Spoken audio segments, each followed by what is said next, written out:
Hello and welcome to episode 148 of the Phil Swallow podcast, recording on Wednesday the 7th of June 2023. Hope you're doing well. The title of this show is Japan Part 2.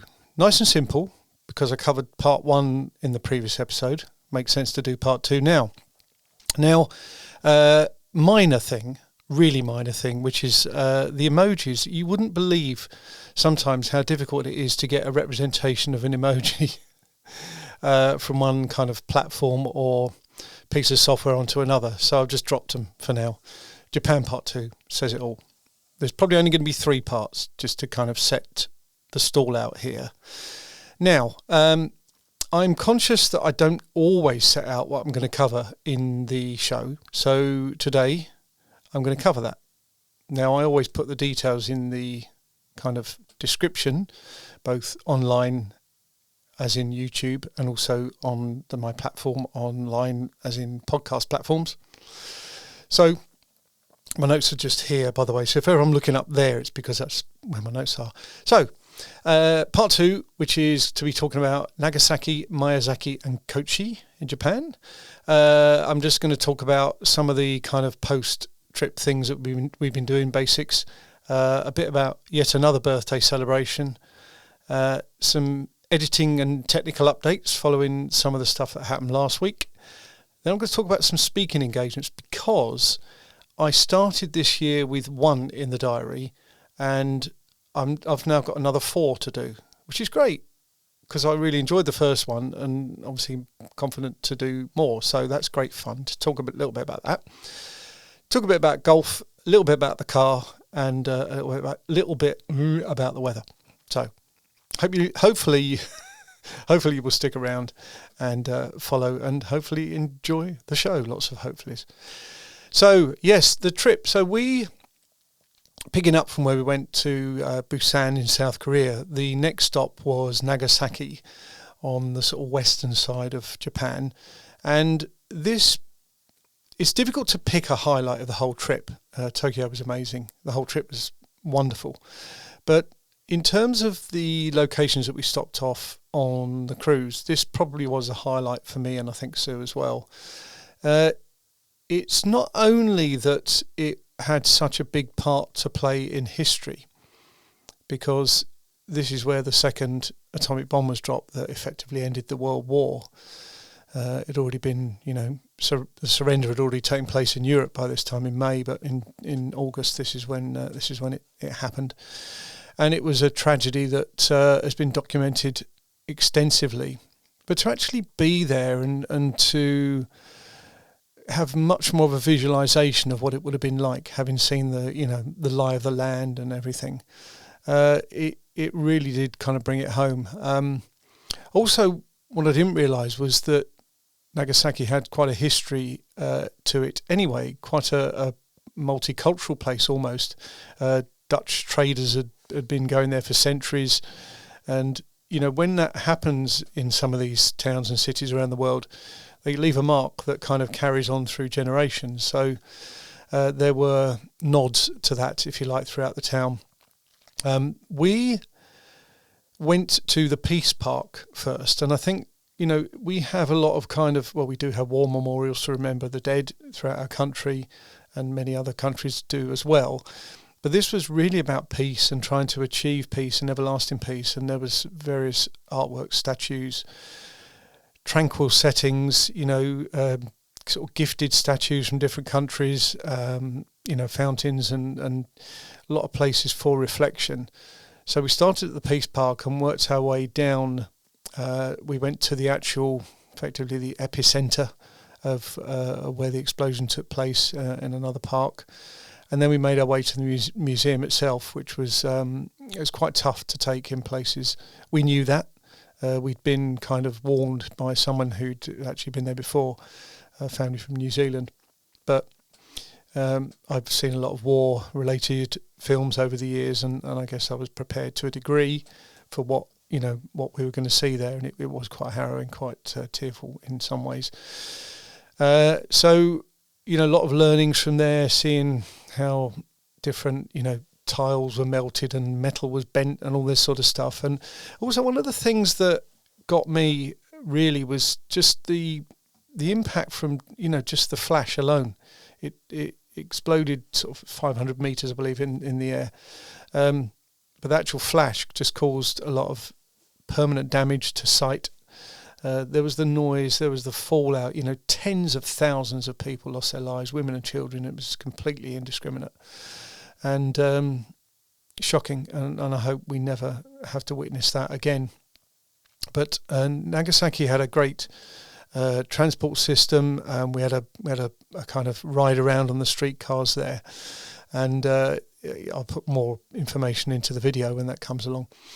So after that, we went to Miyazaki, which had more of a resort feel to it.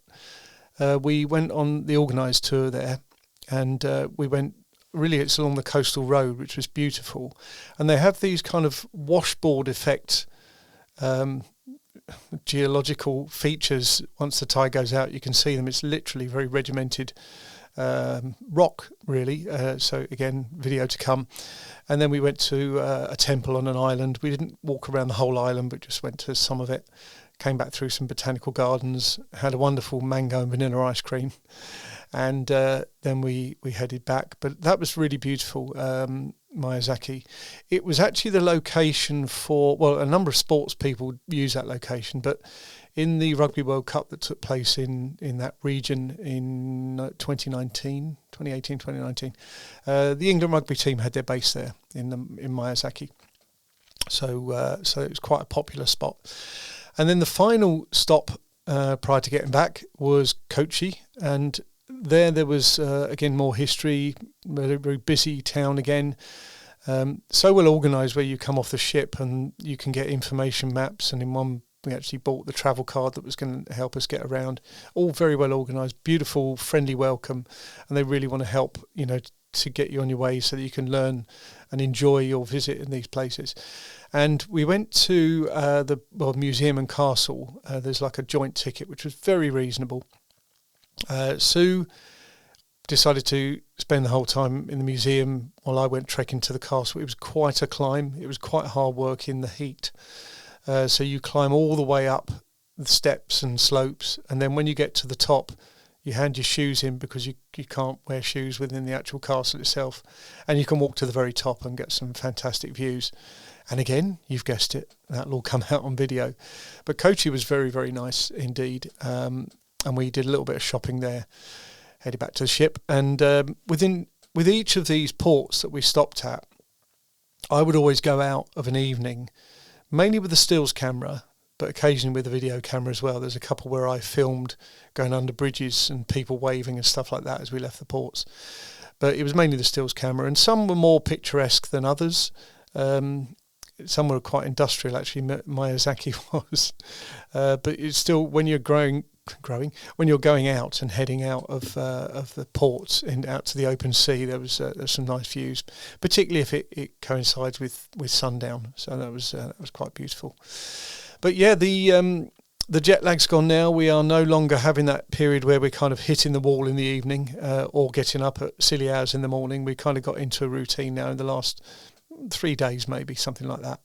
And that kind of helps, really. Although we both agreed we quite enjoyed getting up early, having a sort of 5:30 cup of tea, and then just starting with the day because you were kind of awake then. But then that was also feeding into hitting the wall at about 9:30 at night.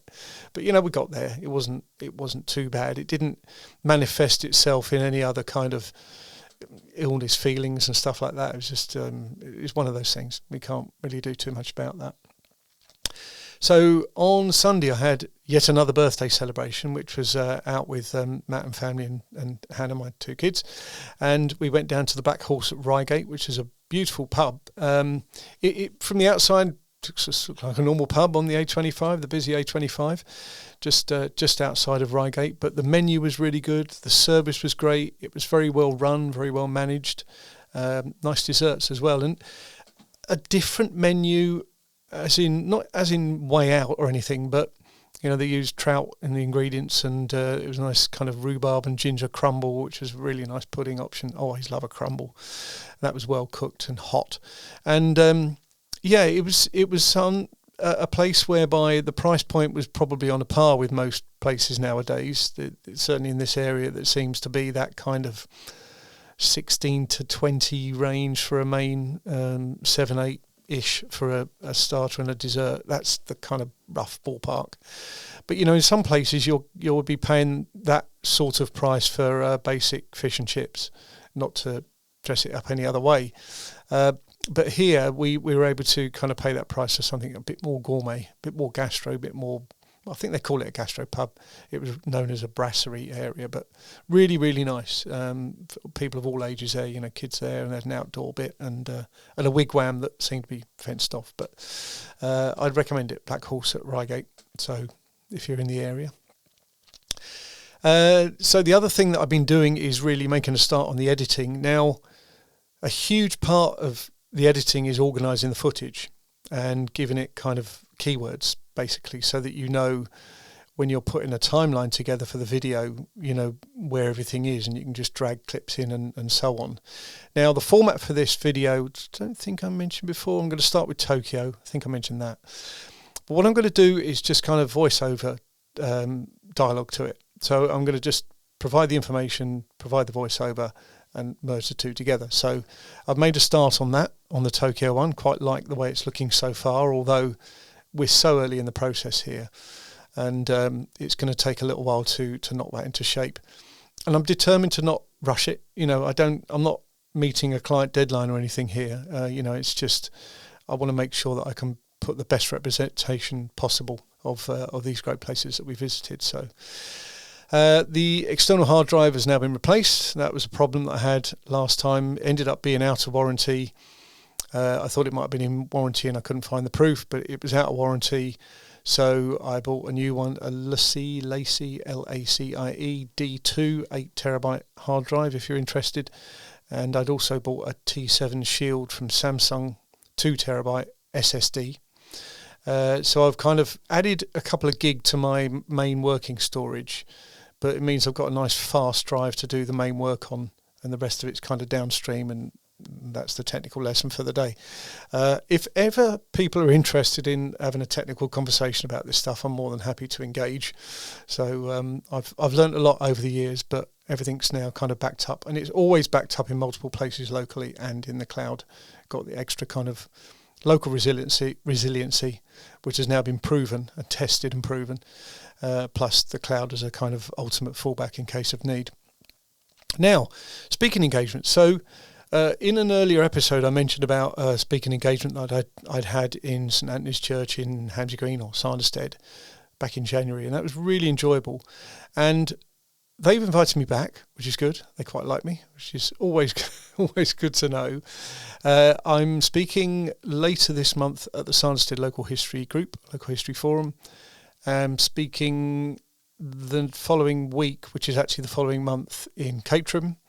And I've also signed up to do a talk about local history at a Parkinson's disease kind of local support forum down in Purley. So I'm delighted to have these in the diary.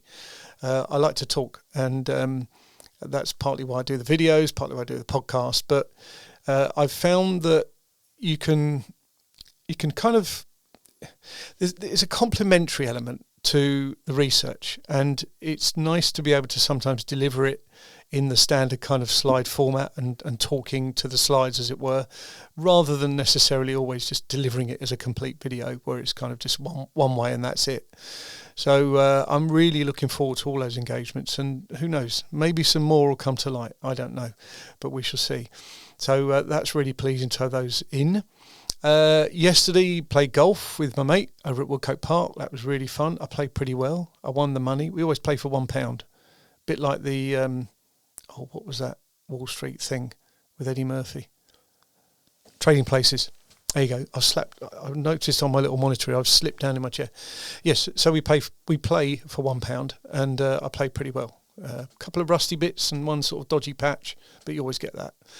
And hopefully golf will feature a bit more in the summer with twilights and special offers that they have. So I think we'll be playing again in a couple of weeks' time, which will be fun. Car went in for service. Now, the day before, that the car went in for service, the air conditioning seemed to be playing up. So when they asked that question, is there anything, causing you a problem, anything you want to look at, I mentioned that. And they said if it needs regassing, it's £325. Okay, so I was hopeful it wouldn't need regassing and it was something else. So they phoned me a bit later on and they said, okay, well, there's a fault with the air conditioning unit. It's the air conditioning damper, and that's going to be replaced under warranty. Hooray. But they recommended the brake fluid be changed, and that's £133 or something. And I did that because I didn't want to see any degradation and, potential for there to be a safety issue, which possibly wouldn't be, but also wanted to make sure that it's got that kind of full service and work history on the record with Volvo. So, the car still drives like a dream. I absolutely love it.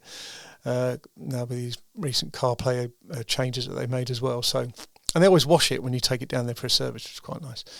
So it's back tomorrow for the warranty fix for the damper for the aircon, and hopefully that will be fine.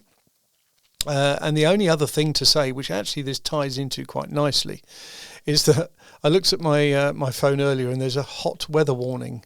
And this caused a bit of a kerfuffle in some circles last year with people saying about nanny state and all that. But I believe that warnings are done for the right reasons, for sort of health reasons, and some people may benefit from having that information. I think it's quite useful just to know, if the people that are in the knowledge area for this kind of stuff know that there's a risk that there might be some health conditions triggered adversely by having this hot weather spell, then why not just put it out on a 2 or 3 line notification? I'm happy with that. It's not like they're going to take something from you, is it? They're giving you some information for free. So yes, it's going to be potentially up to 30 degrees in our part of the world between, I think they said Friday and Monday, Friday the 9th to Monday the 12th.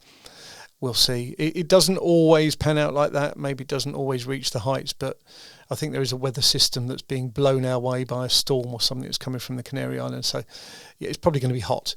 At the moment, we've got the sunshine and we've got the breeze, but we're getting cold nights, hooray, cool nights, and warm days. And it's kind of a really nice balance. So you can bet your life that this stuff coming in now is going to kind of blow it all the other way, perhaps literally.